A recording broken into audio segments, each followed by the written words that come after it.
Good day, everyone. Welcome back to Let's Play Archlad 2 with me, EclecticAndrew the Gamer. Today, we visit the Manor here in Brakia, Gruga's hometown, to try to settle negotiations between the Lord of this Manor and the land of Brakia, the people, the king. This will not go so well for you this time, Lord of the Manor. Gruga is here to negotiate. I wonder where the guards are. We must remain alert. Yeah, keep your eyes peeled for trouble.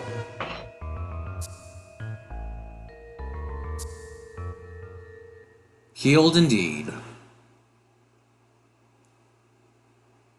Don't squish eyes though, but keep them peeled. Well, Gruga and Shantae, I believe, should come in here this time around. Jeez, Odin has a lot of HP. Let's bring Pondit, Shu, and Paco. Yeah, let's do this part. Hello? Anyone home? Knock, knock, knock. Open sesame door. Oh, hello. Romalian monsters. Gee, they look so friendly, don't they? Yeah. We are under attack for coming into the manor. Looks like negotiations are taking a hard turn.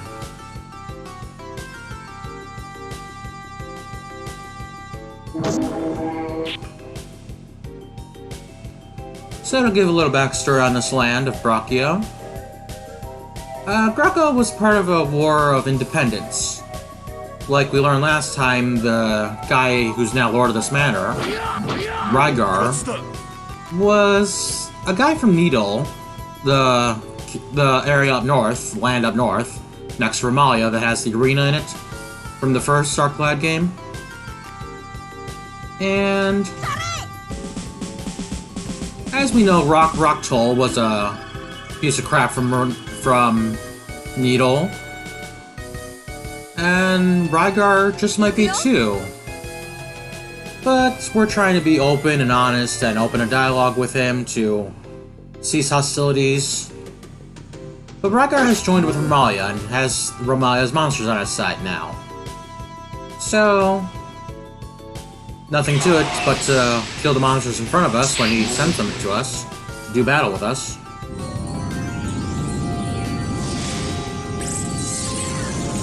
But Brakia did end up winning their War of Independence, and Rygar vanished without trace for a while, has now returned.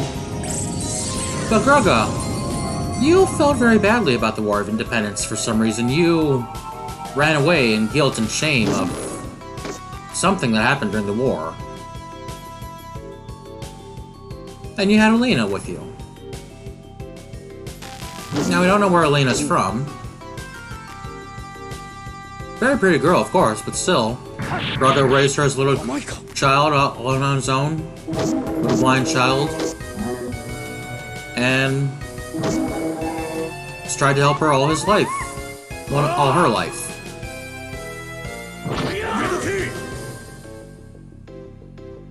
Up until in the arena of Selena Island, that Gruga finally won the tournament there and got enough money to give Elena the surgery she needed to recover from her blindness. Which that's a good thing. Recovering from blindness is a wonderful thing. You don't hear about that very often happening.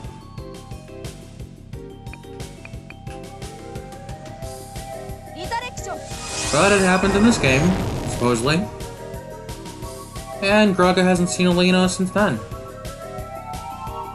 No one has, really. Not in our party, at least. We haven't heard anything about her either. Gruga's just content to have left it at that and left her vision restored and let her find her own way in the world. While he does battle with the forces of Romalia to put things right. as it were, with regards to these people are jackasses and they need to be negotiated with what is known as extreme prejudice.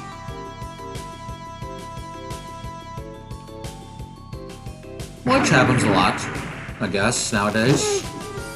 Too much so that it is concerning sometimes, but the world turns. And we'll find our way, I guess.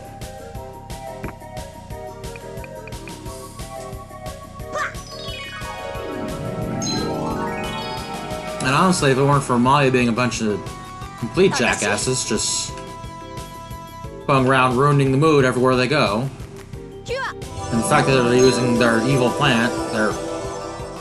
plans to not only take over the world, but turn everyone into monsters they can, while raising some kind of dark spirit from the underworld or some such. Yeah. It seems this dark power that the Guardians are trying to resist is what the Romaian Empire is trying to raise. But because the Romaians are forcing so much effort into using the people of the world for their designs of reclaiming their dark throne or whatever, that they are causing Guardians to lose a lot of power. Nature's dying, the Guardians are dying, and our heroes in this game of Arcland 1 and 2 are fighting the powers that be to save the world from complete destruction and annihilation of itself. Very nice goals. Hopefully we see something come of it.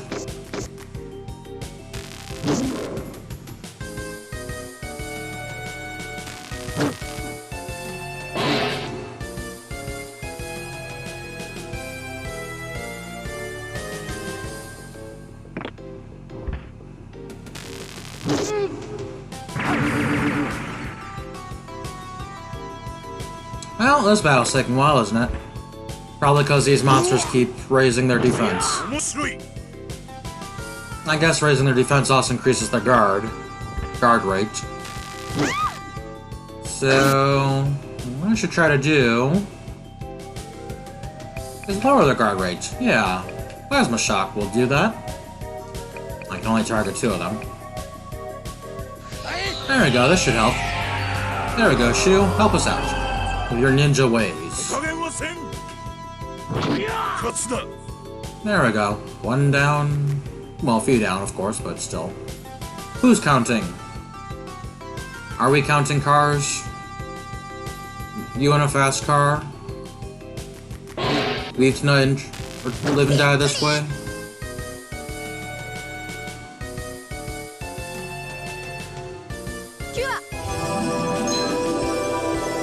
Not really much to say at the moment. I would have thought I'd be through with this battle by now, but...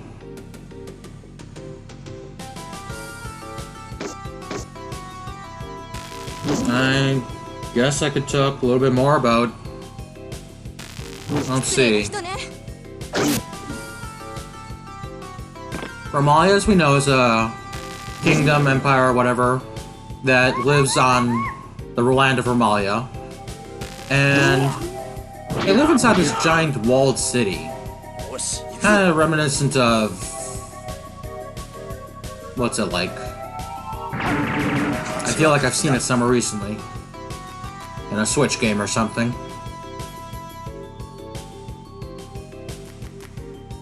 I mean, honestly, it'd be the same as if Hyrule and Hyrule Castletown and Kakariko and whatever and all the...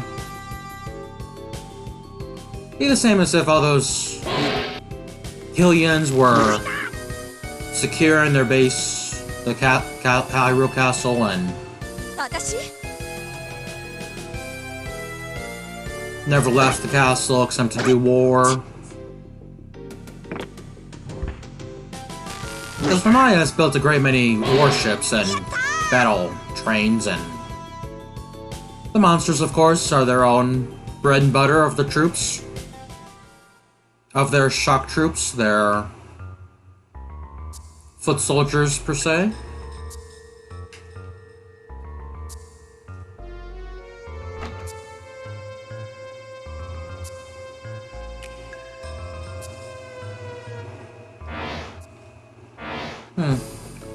Oh, we have a second battle here. That's good.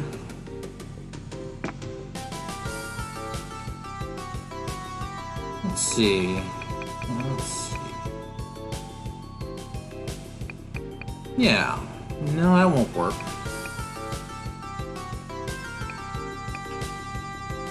Sure, let's try this for a minute. Ramaya having walled itself off from the rest of the world and is only leaving the city to wage war, like I said, is kind of weird in a good sense. I mean, you don't necessarily live in the world without making connections with others, and building a giant city-state that's just surrounded by a wall is just completely surrounded and encased by a wall. It's a big fortress on Attack on Titan, that's what I'm thinking. So, I knew it was something. So...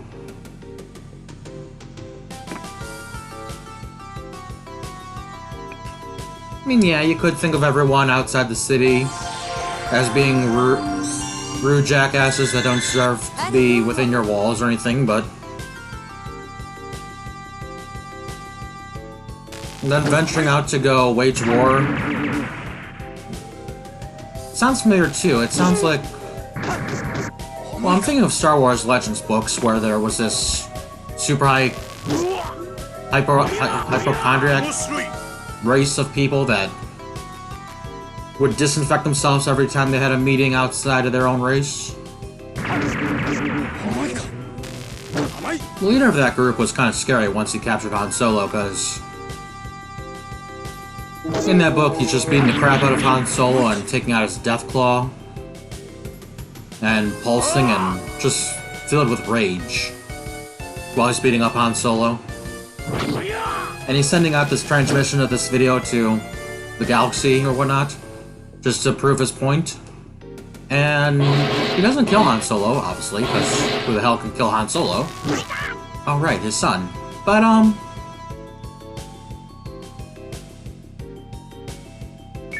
yeah, even though that race of people in Star Wars opened up dialogue to... What were they trying to do in that book series? Because it was a trilogy of books where these people were... Oh yeah, I guess they were just conquesting. And they were trying to put off their conquest as, no, we were attacked first. No, we were peacekeeping. No, we were protecting our merchants, our travelers, our... all that stuff, all that jazz. And all it really was a hypochondriac, really... race hate, I guess you could say, but... Well, I mean, it's easy to say when you're an alien species of Star Wars characters that you hate another species of characters just because they're another species, but... I mean, that's easy for Star Wars to say. I mean, it is Star Wars that's constantly developed in war, that galaxy is. Oh my god. Don't block, you little dickbacks. Yeah, counterattack. Counterattack two of them, yeah.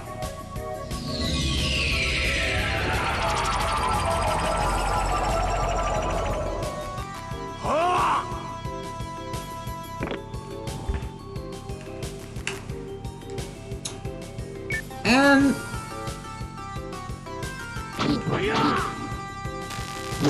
I don't know much about Attack on Titan, I just know it's got something to do with time travel and who's what's it and all that jazz, and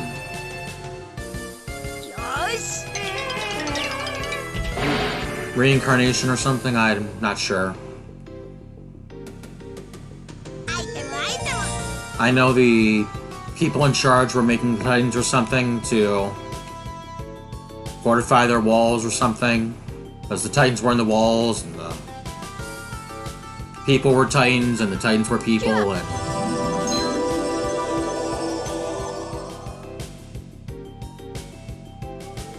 kind of like giantification in One Piece. You know, what's the gas dude's name? Oh, Caesar Clown. Yeah, he was making a lot of medical breakthroughs, I guess you could say, in regards to what Kaido wanted him to do, what Kaido wanted him to work for. Kaido and Doflamingo, you know.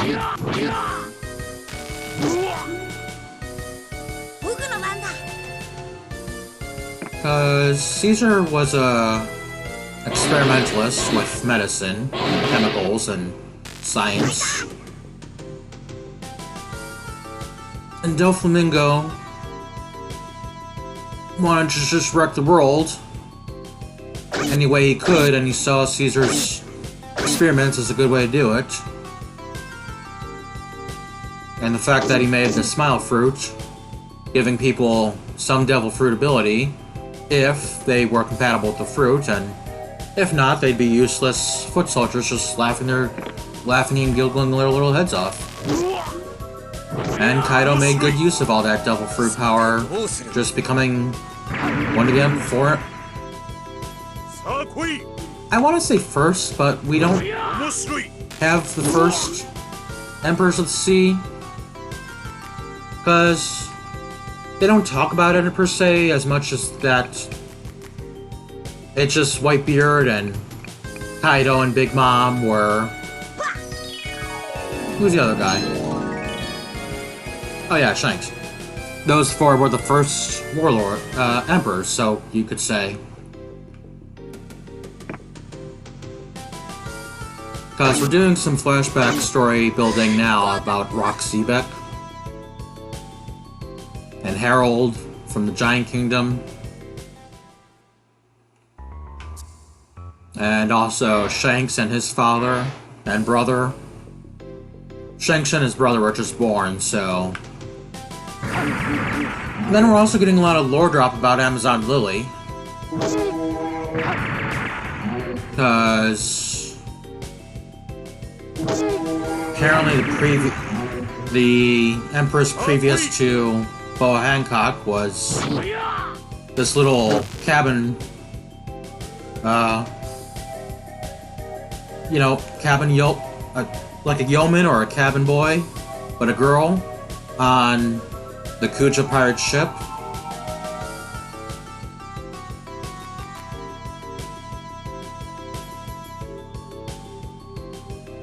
And I think they said that Gloriosa was the first Empress of the story so far, that she was leading the pirate crew from aboard the ship. And she was incredibly beautiful and well-wanted and respected and everything, but her beauty was outshone by Shaki, who we met on Shibodi Island, Archipelago, where she runs her bar.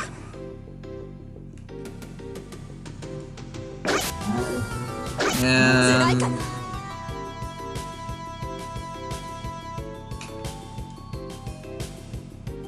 supposedly, after Gloriosa went and joined the Rocks Pirates by way of a Davy back fight, Shaki went home to become an Empress, I guess, of Amazon Lily. And then she just one day retired, at the point of the story we're at. And she went to go, she went to Rock Seabeck's island that he owned, controlled, I guess, Pirate Island, where Blackbeard now lives and controls. And so she just set up a bar there, and she's like, "Oh, I'm the star of the show. I'm running a bar here. But she's like, I got a job to do, secretly to herself. She doesn't say... Wait, I don't know what it is yet, but... Something about the World Government Center there for some reason? Maybe. I'm not sure. Maybe that's just a personal thought I have about her, because the world government also asked King Harold of the Giants to put a stop to Rock Seebeck. And then they'll let him and the Giants enter citizenship of the world government. And so Shaki's actually been kidnapped by the world government for some reason and taken to God Valley, which we all know as big place because we know Rox, Garp, and Roger fought there against each other. And then also turns out that the slave hunting tournament that the world government and the Celestial Dragons are holding is being held there as a competition for a bunch of prizes, which are 6. I think we saw there previously there were 6 treasure chests, and we know Barthama Kumo is going to escape, and Ivankov and Kumo's love interest Ginny are going to escape from being slaves from this island. During the time of this competition. And Shank's father, what we saw with him being born, his mother's like, "Aren't you happy? I gave you 2 sons." And he's like, "Oh yes, so happy, but you're not my wife." He kills her, as Shanks presumably cries over her death. Just as a little baby, just the shock of his mother dying is enough to make him cry badly. And so Garland's like, because that's his name, Garland. Figurlin Garland. He's like, "Oh, the prize of this God Valley slave hunt is going to be Shaki. She is going to be my wife. The most beautiful, gorgeous woman in the entire world is mine."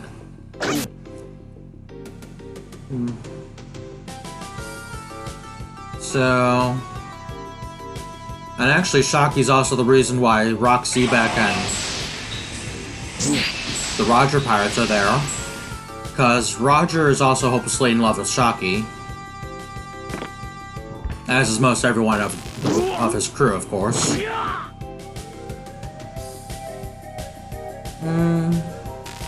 Let's see. So, Seebeck, Roger, Shaki, and because Roger's going to be there, Garp is showing up because he's like, "I'm gonna fight Roger to the death for good."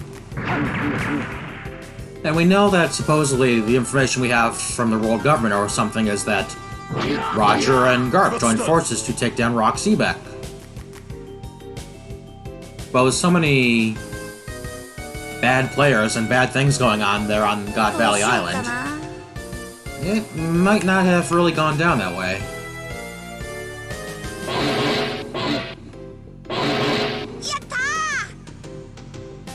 Because...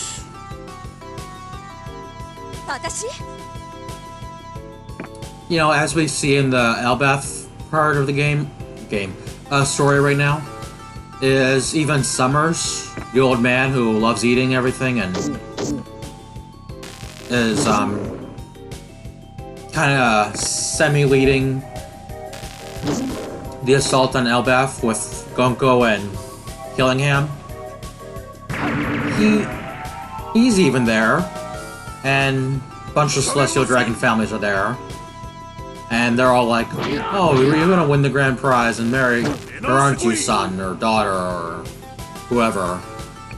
And Summers just goes, "Haha, no, I just make her a slave." He apparently hates the concept of love very much. Love, desire, treating human beings with nice little dignity of love and respect. He hates all that stuff, I guess. Always has, always will, as we see.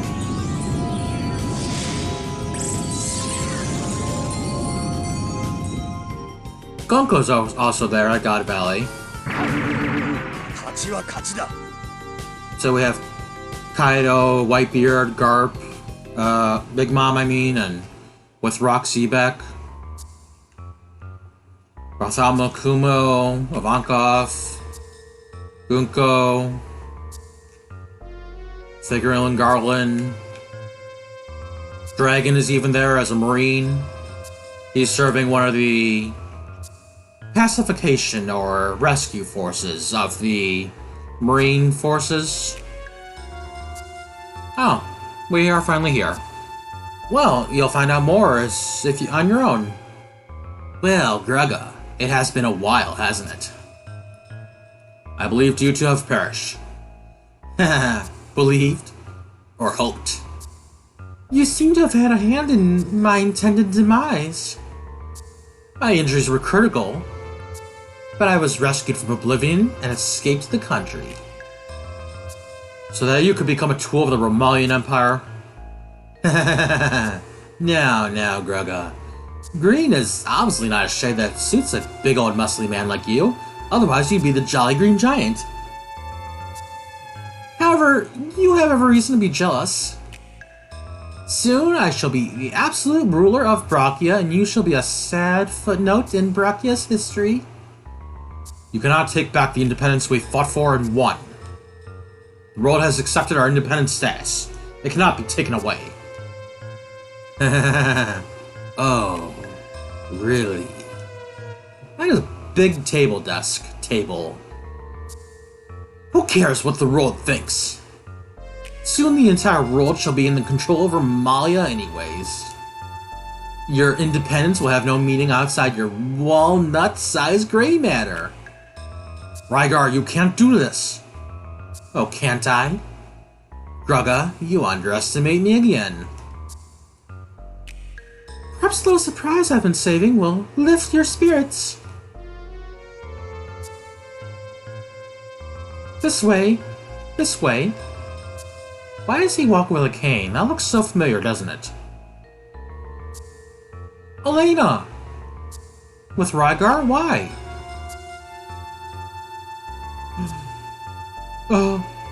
Elena. Daddy? Gruga, I must thank you for having my daughter's vision restored. She's quite the prize, don't you think? Daddy? Wait, you sound like my dad, but you look like... No! Oh, Elena. Sweetie, I told you about the bad man who stole you from me. This barbarian is not your father. He's only a common street thug who pretended to be your father. No, it can't be true. He loved me. No, dear, he deceived you. You were nothing more than a means to an end to him. Not like you are for me. A surrogate for his festering guilt. Elena, no, that is not true. It is... This man did not raise you. He does not love you. I do. Then why did you leave? That hurt. Yes, I know it did, Elena. Your real father would never do such a thing. And now I'll always be with you, dear. Gruga, you have lost. Face it and move on. Oh, what's it Nayuta says? Let go and move on? I don't know. I am in control now, and with Romalia on my side, you won't stop me. Why don't you just run away now? You seem to know how to do that best of all. Elena. Oh no, Gruga.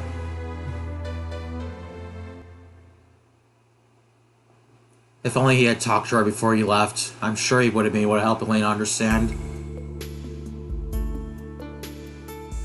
Shantae, leave me be. Gruga. I'm worried about Gruga.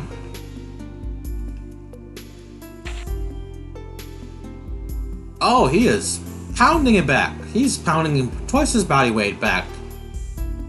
Elena. Elena. Elena.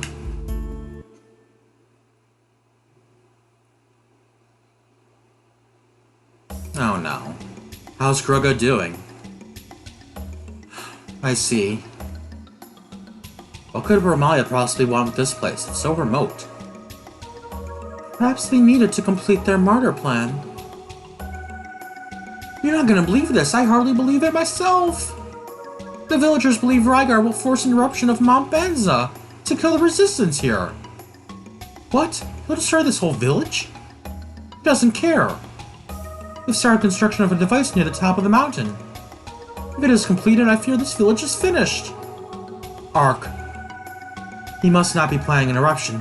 He must be installing a mind control device for Amalia. I was thinking the same thing.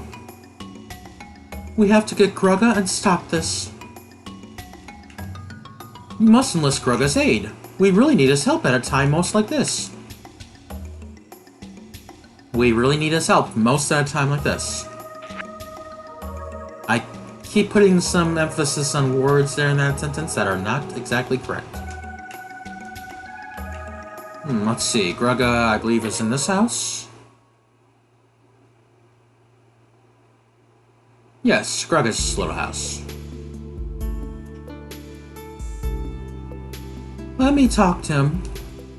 Of course.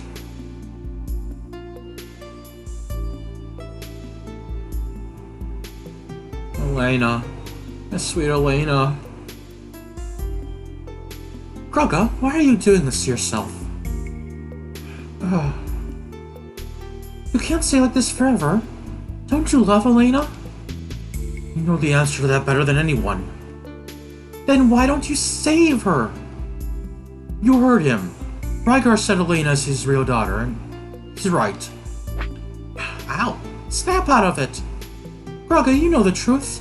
You raised that girl as your own. Her father's evil. She would have inherited a black legacy from him.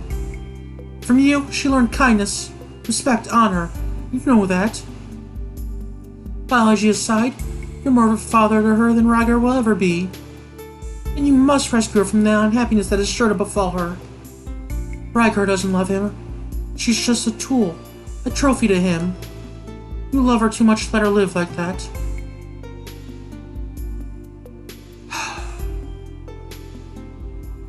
You're right. I will go and stop Rygar. Then I'll tell Elena of everything and hope she forgives me.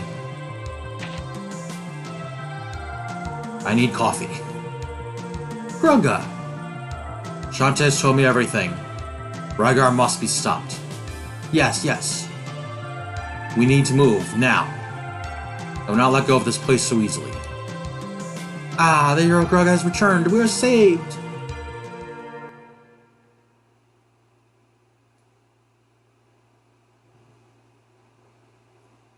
They've made a fortress of Banza Mountain. It's a natural annoyance, if anything. Unfortunately, we have no information on the traps they have set in there.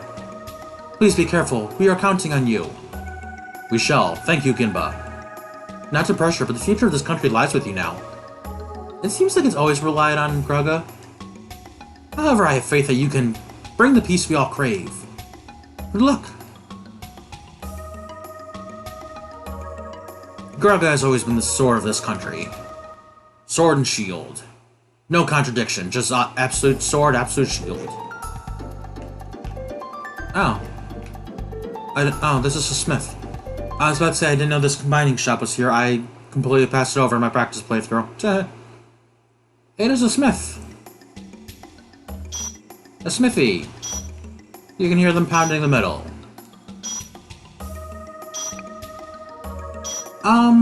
Two things I neglected to say in my previous episode is...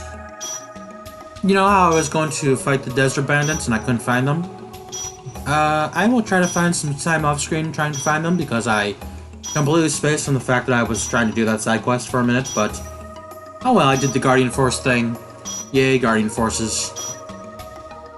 Also, hidden shops and extra shops and smithing and raising the item level past the limits, like say 14 and up to 99, up to 200, up to something, up to crazy amounts of power that I was talking about, that RPG Classics guide was talking about. Something about Alexandria RPGClassics.com or some such. If you want to try to look it up yourself, don't just Google randomly. Well, don't just search bar randomly. Try Googling. I would say it gives you a little protection of not wandering into a dead end or a, you know, an alleyway where you could meet your end on the computerverse. At least so far as I know. I don't know if it's that reputable what I found, but the RPG Classics, but I'm sure it's fine. It had a .com on it.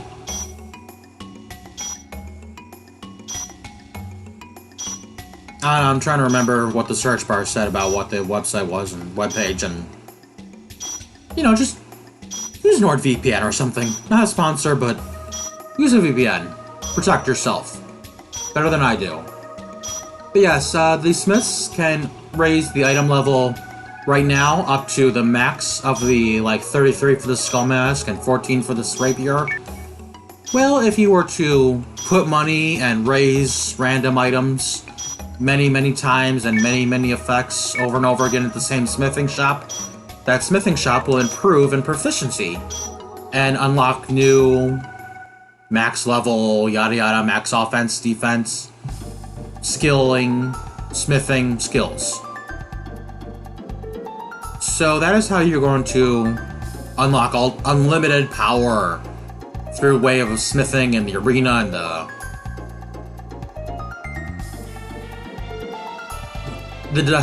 sky of it all. And I'm just looking around right now, wondering what's around here, because I didn't do that on my practice file. And I keep saying I'm talking about my practice file because I'm going to actually be streaming a little bit on Twitch later. Probably. I think I'm going to stream on Twitch tonight, just to practice some more Arclad in the from the future part of the game that I'm at in the practice file, and you know, preparing for this LP's portion of getting to that portion of the game. So if you're ever interested, I am EclecticAndrew the Gamer. Not with the E, but I'm on Twitch. If you're ever interested, just look around there sometimes, I'll try to be there. I'm kind of like Dumbledore in that way. I'm not always there when you need me, but sometimes I am there when you look.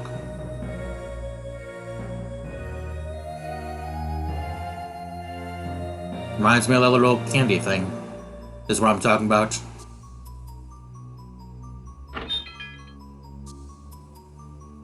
So then, since we've looked at the wanted monster posters, and jobs will not unlock here at the guild until after we've completed the quest here,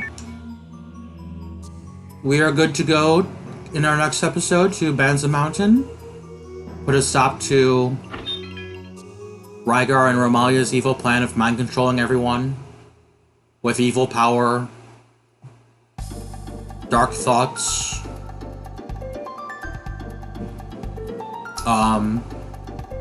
with the horse, you could say. If you know Bleach, you know what I mean. But anyways, until next time, everyone, you take care of yourselves and have a good day. Bye-bye, everyone. Bye-bye.